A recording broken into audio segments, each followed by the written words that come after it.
En el ámbito de la industria, especialmente en la industria alimentaria, se realiza una constante manipulación de polvos y sólidos a granel, como la lenteja, el frijol, el arroz, la harina o la cebada. Pero, ¿será que esas partículas se diferencian en algo? Como podemos observar a simple vista, estas partículas varían en forma y tamaño, pero también hay ciertas características que no se pueden observar, pero que sí quieren estar presentes, como la densidad aparente, la fluidez, la compactación, la plasticidad, entre otras.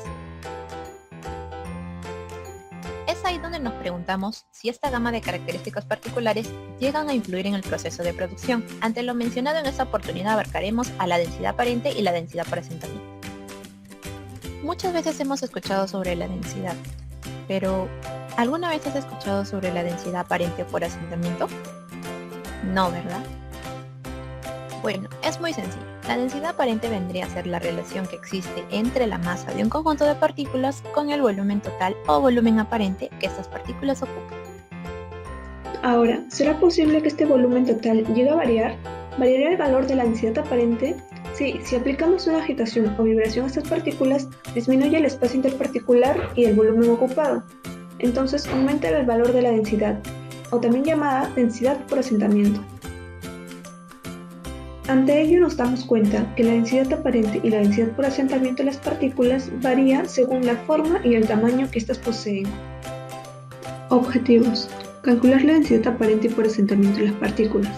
Observar la variación de la densidad aparente y por asentamiento en partículas de diferentes tamaños. Y por último, evaluar la importancia de la densidad aparente en la mezcla de partículas.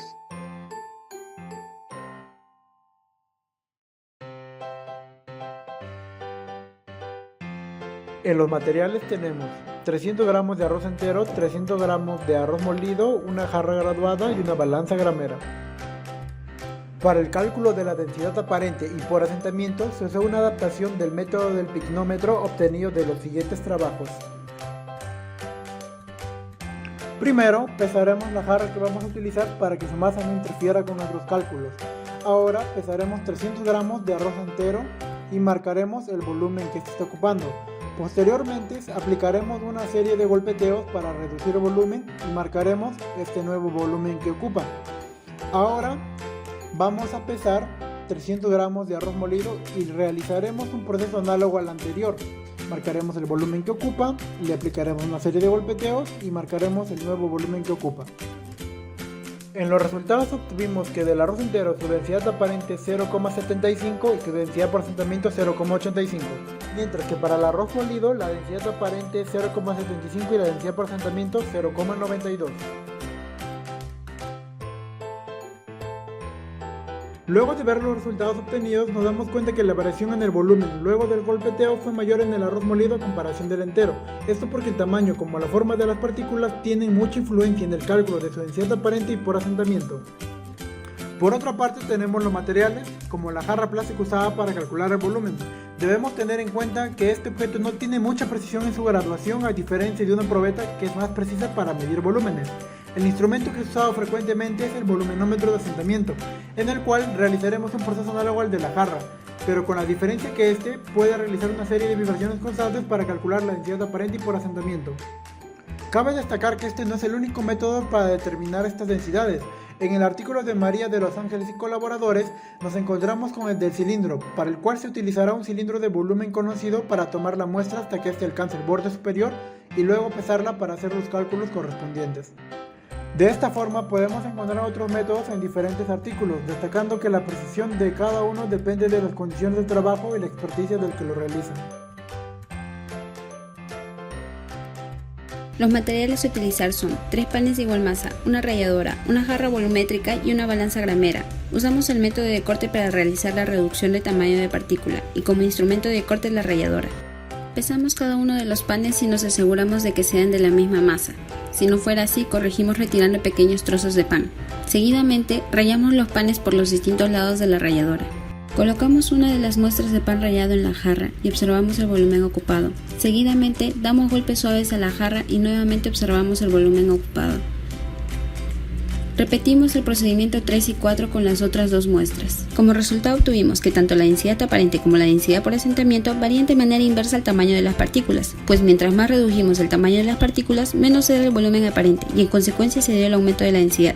Esto último también se dio al dar golpes suaves a la jarra, pasando así de densidad aparente a densidad por asentamiento. Nuestro resultado se ratifica en lo dicho por José Luis Villajato en su libro de Tecnología Farmacéutica, en donde nos habla de la dependencia del volumen interparticular por la geometría de las partículas. Además, en otro estudio realizado por Sánchez y colaboradores, se demuestra que al disminuir el tamaño de las partículas se da el aumento de la densidad aparente.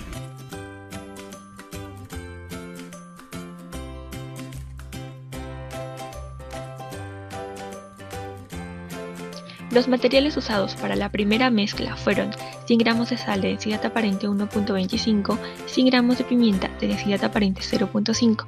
Para la segunda mezcla se usaron 100 gramos de orégano de densidad aparente 0.4 y 100 gramos de sal de densidad aparente 1.25 gramos por mililitro. Como metodología para determinar la importancia de la densidad aparente del mezclado, se usó como referencia el siguiente artículo, del cual se adaptó el procedimiento y se compararon los resultados. Procedimiento: se coloca la sal y la pimienta en un mismo recipiente.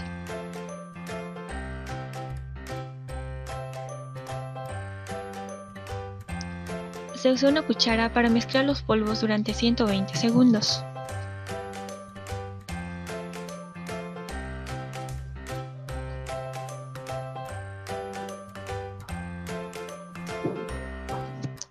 Por último, se observó la mezcla.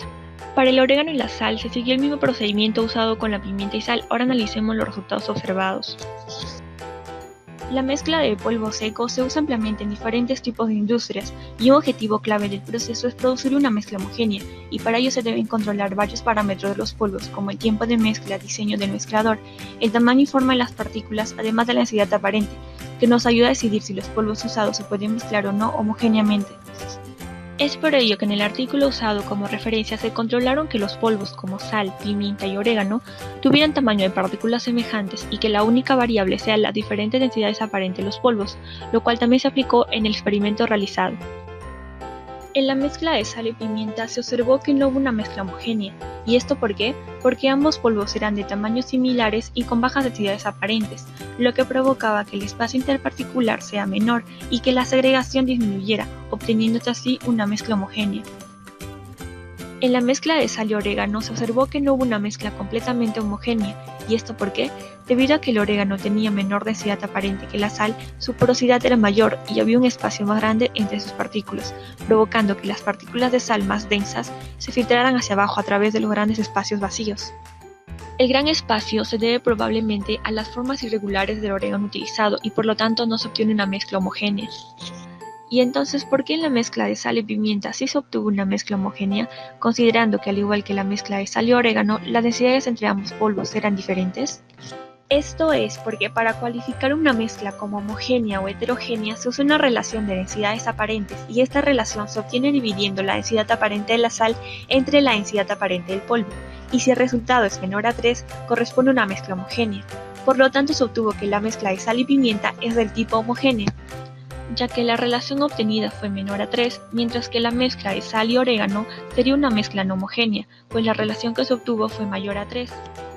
Conclusiones. Se calculó la densidad aparente por asentamiento de las partículas, evidenciándose que ante pequeñas vibraciones hubo una acomodación de estas partículas y una reducción del volumen ocupado. Segunda conclusión. Se observó que cuando las partículas son más pequeñas, el volumen aparente es menor.